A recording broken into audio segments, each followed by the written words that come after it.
आपका स्वागत है। श्रोता मैं आपको लेकर मंगोलपुर विधानसभा के मैं मंगोलपुर इलाके के अंदर, जहाँ पे हमारे कर्मठ समाज सेवी और खिलखिला जी हैं जो एक बहुजन समाज पार्टी के उम्मीदवार भी हैं, जो समाज सेवा में हमेशा तत्पर रहते हैं। किसी पद पर ना होते हुए फिर समाज सेवा, पहले भी ये प्रत्याशी रह चुके हैं, लेकिन किस कारण से जनता ने साथ नहीं दिया, उनका पूरे जोर से लगे हुए हैं।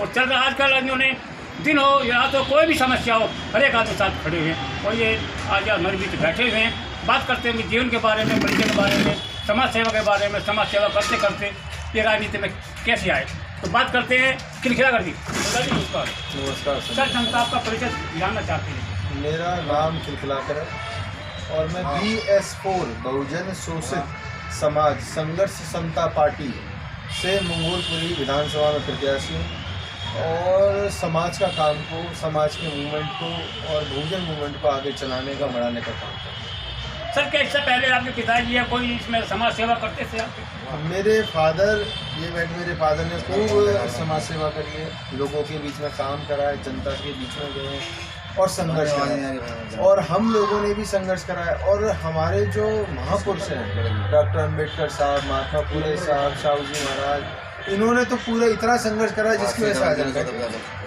तो सर, समाज सेवा में आपका तो पिताजी करते थे, आप करने में समाज सेवा करते रहे यहाँ पर, और समाज सेवा में रुचि भी है, पिताजी की रुचि, आपकी रुचि है।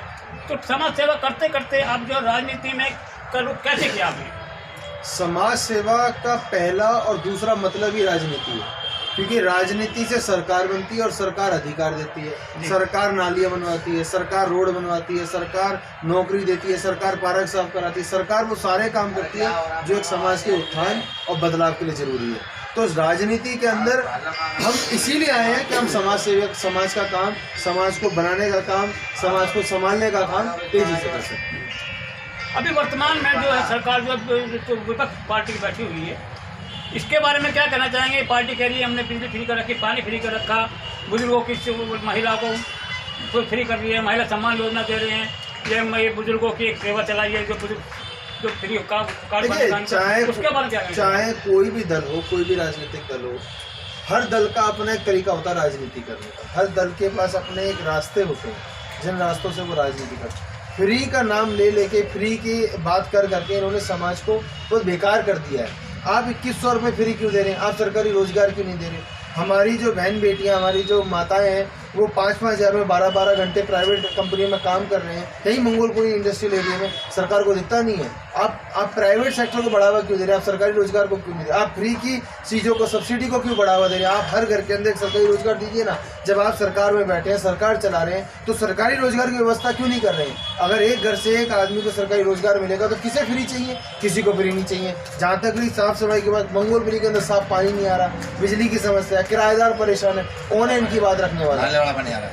इतनी गंदी व्यवस्था है मंगोलपुरी के अंदर। आप जाके देखिए, गली गली देखिए, हम एक एक गली का दौरा कर रहे हैं, कहीं गटर खुला हुआ है, कहीं पार्कों में गंदी है, वहीं सारी इतना व्यवस्था खराब हो रखी है। कौन इसके लिए बोलेगा? तो फ्री ना दे करके आप व्यवस्था दीजिए, साफ सफाई दीजिए, रोजगार दीजिए और ऐसा माहौल और ऐसा वातावरण दीजिए जहाँ पे हर व्यक्ति, हर नागरिक और हर वोटर सुरक्षित और सुनिश्चित फील करे। सर, ये जैसे एमसीडी, ये सेंटर में बीजेपी बैठी, सरकार बैठी है, सरकार नाम नहीं ले, सरकार बैठी है, उसके बारे में क्या राय है आपकी? देखिए, मेरी राय, चाहे वो आपकी भारत सरकार में जो बीजेपी बैठी है, चाहे कई प्रदेशों में कांग्रेस है, चाहे दिल्ली के अंदर आम आदमी पार्टी है, इन्होंने करा क्या? इन्होंने जिन वादों के आधार पे वोट लिया, क्या वो वादे पूरे हुए? क्या वो काम हुआ? ये जनता को देखना चाहिए, जनता को डिसाइड करना चाहिए कि जे लोग जो हमसे वोट मांगने आ रहे हैं, जिन वादों के आधार पे वोट मांगने आ रहे हैं, क्या उन वादों पे खड़े उतर रहे हैं? और अगर नहीं उतर रहे हैं तो जनता को बदल देना चाहिए और नए लोगों को, नए दलों को, नई पार्टियों को मौका देना चाहिए, क्योंकि राजनीति का नाम बदलाव है। और अगर जिस देश की राजनीति में बदलाव नहीं होता, उस देश के अंदर बदलाव नहीं होता।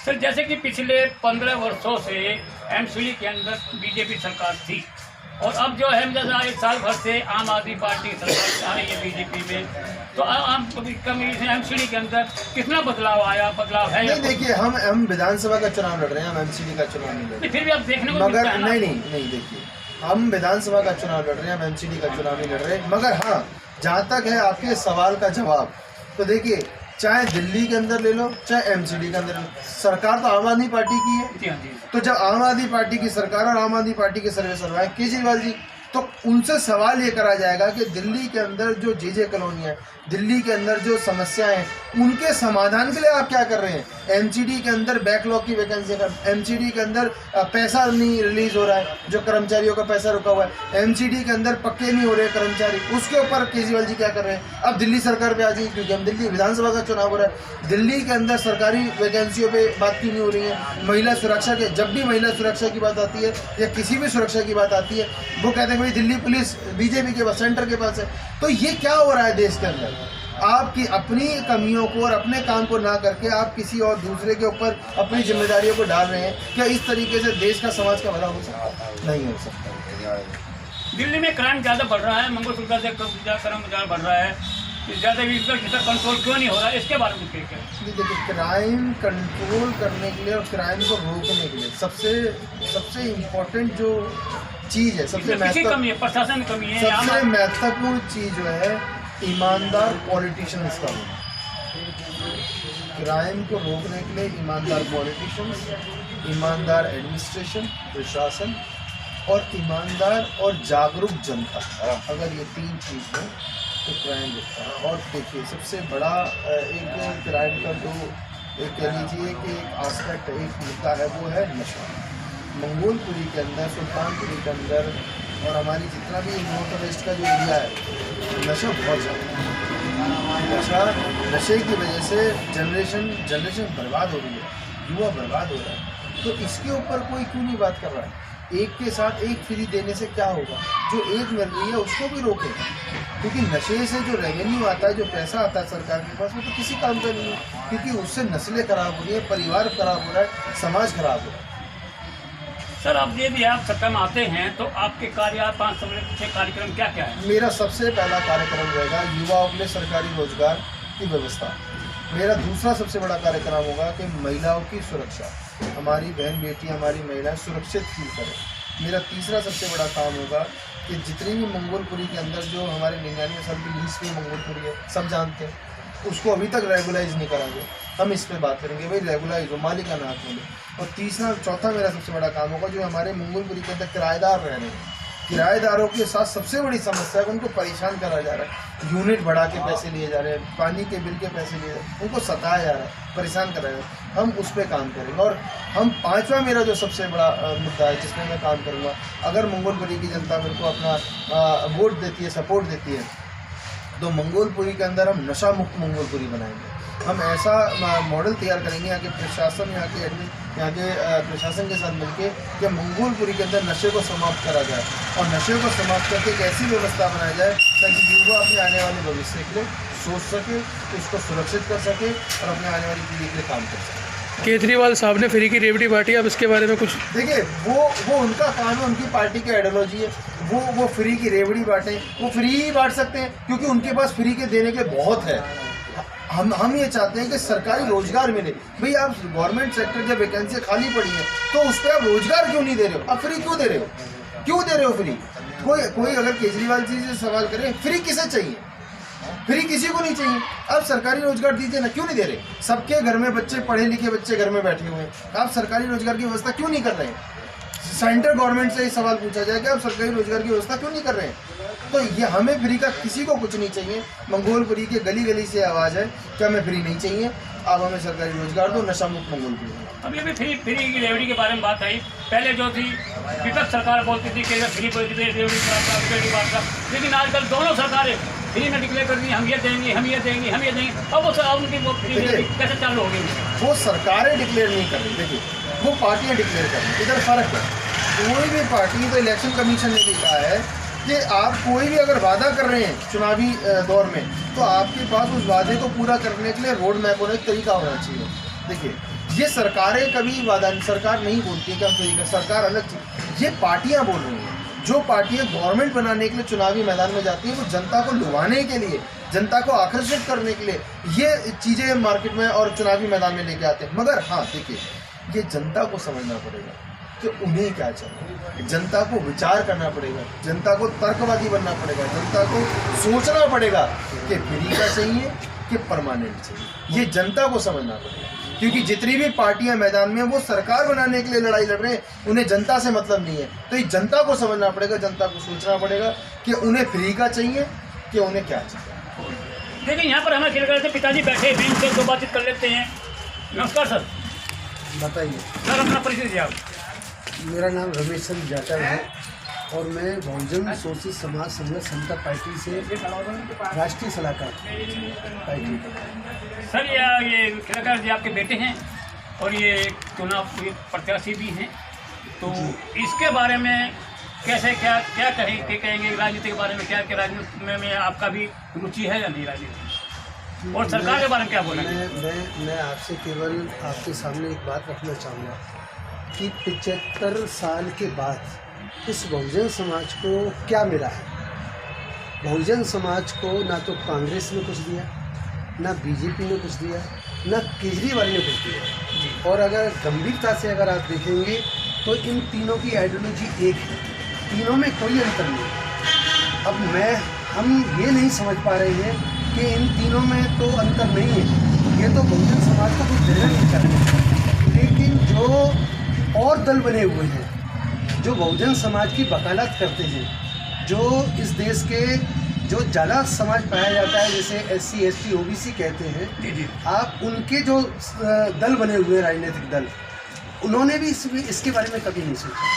अगर आप देखेंगे और जानेंगे तो जब संविधान में दिए हुए अधिकार इनके पढ़ने के, लिखने के, खाने के, रोजगार के सारे ख़त्म कर दिए गए हैं।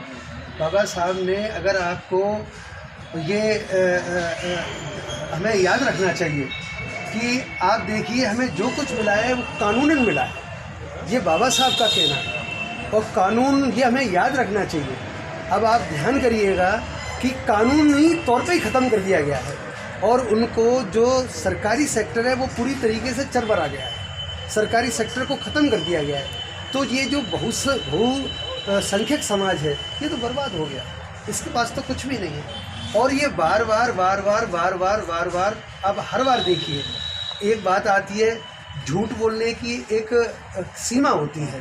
तो अब इनमें तो ये नहीं कहा जा सकता कि बीजेपी बड़ा झूठ बोल रही है, कांग्रेस ज़्यादा झूठ बोल रही है, या आम पार्टी ज़्यादा झूठ बोल रहे हैं। अब ये झूठ पर झूठ जो बोले ही चले जा रहे हैं और जनता नहीं समझ पा रही है। जनता इसलिए नहीं समझ पा रही है, क्या कर सकती है जनता, रोटी खाने पीने से परेशान है। अब बात इस बात की है, जो विधिमंडल है, ये जहाँ मंगोलपुरी की बात है, तो ये चुनने वाले लोग एक चीज़ ध्यान रखें कि विधिमंडल हमारे बचाव का साधन है। विधिमंडल हमारे बचाव का साधन है। यहाँ पर ऐसा आदमी चुन के जाना चाहिए जो यहाँ की परेशानियों को रख सके असेंबली में, जो यहाँ की परेशानियों को बता सके, यहाँ नशे को दूर कर सके, यहाँ इनकी साफ़ सफाई कर सके। जो ये रेगुलाइज नहीं की गई हैं कॉलोनियाँ, इनको मंगोलपुरी को रेगुलाइज कराएं। तो इन सब चीज़ों का काम करने के लिए तो प्रत्याशी तो सही हो। आप अगर जीतते हैं तो यहाँ की जो परेशानियाँ हैं उसको आप सॉल्व करेंगे? देखिए, मैं ये तो नहीं कहता कि मैं सॉल्व कर दूंगा, लेकिन हाँ इतनी मैं गारंटी देता हूँ कि यहाँ कोई परेशानी रहेगी नहीं। यहाँ सफाई कराना हमारा अधिकार क्षेत्र है, नशे को बंद कराना हमारा अधिकार क्षेत्र है। जब कैंडिडेट जीतेगा तो कोई भी ऐसी ताकत नहीं है कि विधायक यहाँ का चाहे कि कोई भी आदमी नशा यहाँ दुकान खोल के दिखा दे, कोई नशे की, यहाँ पर शराब बेच करके दिखा दो। अब एक बात बताओ, सरकारें शराब बेचेंगी तो ये देश बचेगा कैसे? शराब पीने से देश बचता है क्या? शराब पीने से घर बचते हैं क्या? शराब पीने से क्या समाज बचता है क्या? आप शराब पी करके ख़राब कर देंगे, उन्हें मुफ्त में सारी चीज़ देंगे, उनकी NCD के लोगों को जो काम कर चुके हैं उनको उनकी तनख्वाह नहीं मिलेगी, उनको सरकारी पैसा नहीं मिलेगा। तो ये तो ठीक नहीं है, ये तो जनता के साथ धोखा है और देश के साथ धोखा है। देश बर्बादी की तरफ जा रहा है, ये बहुजन समाज बर्बाद हो चुका है। अब इसे बचाने के लिए बुद्धिजीवी वर्ग को बहुत तसल्ली से बैठ करके इस पर काम करना चाहिए। इसी दिल्ली के अंदर आप देखेंगे, इस दिल्ली में इस बहुजन समाज के सामने बाबा साहब की स्टैचू को पार्लियामेंट से हटा दिया। उनकी हिम्मत देखो आप। यानी हमारी वकालत करने वाले राजनीतिक इतने दल हैं जो सरकार में सम्मिलित हैं, और बाबा साहब के जो संविधान के रचयिता हैं उन्होंने उनकी मूर्ति हटा दी और दिल्ली में हटा दी, राजधानी में हटा दी, और ये समाज आराम से बैठा हुआ है। तो ये आप अंदाज लगा सकते हैं कि हम कहाँ खड़े हैं। उनका काम है हमें बर्बाद करना। जिस आदमी की रोटी रोजी बर्बाद हो जाती है और उनका काम है इस देश में लॉ एंड ऑर्डर डिस्टर्ब हो जाए, उनका काम है देश में झगड़े शुरू हो जाए, उनका काम है एक दूसरे से लड़ाई शुरू हो जाए, भाईचारा खत्म हो जाएगा, हम एक दूसरे लड़ना शुरू कर देंगे, तो क्या तो हम समाज का भला करेंगे और क्या हम मतलब जो देश का भला करेंगे। मैं नहीं समझ पा रहा हूँ कि इस देश का जो बहुजन तबका है, जो बुद्धिजीवी वर्ग है, वो किस मुगालते में जी रहा है। इसे यह समझना चाहिए कि अपने को बचाने के लिए अगर आप चाहते हैं, ये बाबा साहब का कहना है कि ये गरीब समाज, ये मजदूर समाज, ये कामगार समाज चाहता है कि इसके अधिकारों की रक्षा हो, तो उसे ऐसी राजनीतिक सत्ता हासिल करनी चाहिए ताकि वहाँ से ये कानून बना सके, ये कानून बना सके। अगर कानून बनाने की इन्हें सत्ता नहीं हासिल करेंगे तो इनका कुछ नहीं बचेगा। और हमारे पढ़े लिखे ही लोग एक लंबे स्केल पे, मैं ऐसा देख रहा हूँ देश के अंदर, वो किस सेंस में बात कर रहे हैं, उनका सेंस क्या है, राजनीति के बारे में समझते हैं, वो कितना समझते हैं, मैं नहीं समझ पा रहा हूँ। अगर राजनीति के बारे में समझते हैं तो वोट का तो अधिकार हमें दिया गया था, हम सरकार अपनी बनाएंगे। ये किसान इस देश का मालिक है, किसान इस देश का मालिक है। किसान चाहे अगर वो राजनीति नहीं करेगा, ये बाबा साहब का कहना है, अगर इस देश का गरीब किसान राजनीति से दूर रहेगा, उसको बर्बाद कर दिया जाएगा। कृषि बर्बाद हो गई है, उसे राजनीति करनी ही पड़ेगी। और ये बुद्धिजीवी वर्ग का ड्यूटी है कि वो इस देश के भाईचारे को बचाए, वो इस देश के भ्रातृत्व को बचाए, वो इस देश की डेमोक्रेसी को बचाए, वो एक दूसरे वर्ग से नहीं लड़े। यहाँ लड़ाई में कभी किसी का फायदा नहीं होगा। भाईचारे से देश बचेगा, समाज बचेगा, लोग बचेंगे। और सरकारें बनाई जाती हैं लोगों को नौकरियां देने के लिए, उन्हें रोजगार देने के लिए, उनकी हिफाजत करने के लिए, उनके झगड़ों को निपटाने के लिए। इसलिए नहीं बनाई जाती कि भाई कह दो कि भाई झगड़े कराओ और बस पुलिस का और इनका वो बेचारे क्या करेंगे, एडमिनिस्ट्रेटर को तो कुछ नहीं कर पाएंगे। तो मैं ये चाहूँगा कि हम ज़्यादा लंबी बात ना करते हुए फिलहाल मंगोलपुरी से खिलखिलाकर मैदान में है।